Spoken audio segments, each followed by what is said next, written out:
The city shimmered beneath a velvet night, its neon lights pulsing through crowded streets. Inside the Grand Hotel, the annual corporate gala buzzed with energy. Laughter bounced off sparkling chandeliers, mingling with the clink of glasses and the smooth notes of a jazz quartet. Employees in sharp suits and elegant dresses networked eagerly, all orbiting the magnetic presence of Sophia Grant. Sophia wasn't just the boss, she was the CEO, young, formidable, and strikingly beautiful. Tonight, her emerald gown seemed to pull the entire ballroom into her orbit. Whispers followed her, a mix of admiration and caution. She'd forged her empire with razor-sharp intellect and unyielding discipline, her vulnerabilities locked tightly away. On the fringes stood Michael Carter, unassuming in a plain jacket and worn shoes, his face etched with quiet resolve. At 34, life had taught him duty above all else. He clutched a soda, watching the crowd, not here to schmooze but because attendance was required. His thoughts drifted to his son, Noah, at home with a babysitter. Michael's world revolved around keeping Noah safe, a promise born from loss. His wife, Sarah, had been killed by a reckless driver when Noah was a toddler, leaving Michael to rebuild their lives alone. Alcohol, once a casual indulgence, now carried the weight of that tragedy. As the night wore on, Sophia's wineglass never emptied. Her laughter grew louder, her steps unsteady, her piercing gaze softening into a haze. The poised CEO was unraveling, her armor slipping to reveal a woman weighed down by unspoken burdens. Her staff had vanished, her driver absent. Most colleagues averted their eyes, unwilling to get involved.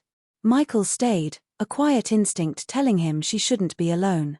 When the gala ended, Sophia staggered toward the hotel's entrance, her heels wobbling on the polished marble. She stumbled, steadying herself against a column. Michael approached, his voice soft. Need a ride home?" She turned, eyes unfocused, struggling to place him. "Carter, the single dad?" Her words slurred faintly. "Yes," Michael replied. "Let me get you home safely." Her pride bristled, even now. "I have drivers, cars, everything I need." "Not tonight," he said calmly. "Please, let me help." After a tense pause, she relented, letting him guide her to his modest sedan. She smirked at the sight. "You drive this?" Michael shrugged, a faint smile on his lips. "It does the job." He settled her into the passenger seat, buckling her in as she mumbled protests. As they drove, the city's glow danced in her weary eyes. Leaning against the window, she spoke, her voice raw. "Everyone thinks success is freedom. They see the title, not the emptiness. It's isolating." Michael kept his gaze forward. "We all carry something heavy. Some hide it better." Surprised, she studied him. "What's your weight?" He gripped the wheel tighter. "Lost my wife to a reckless driver. My fight's making sure my son has a steady hand, someone who won't fail him." Sophia's haze cleared slightly, seeing not an employee but a man shaped by grief, yet unbroken. The ride passed in quiet, only the engine's hum and distant city sounds breaking the silence. At her sleek penthouse, Michael walked her inside, the opulence stark against his simple life.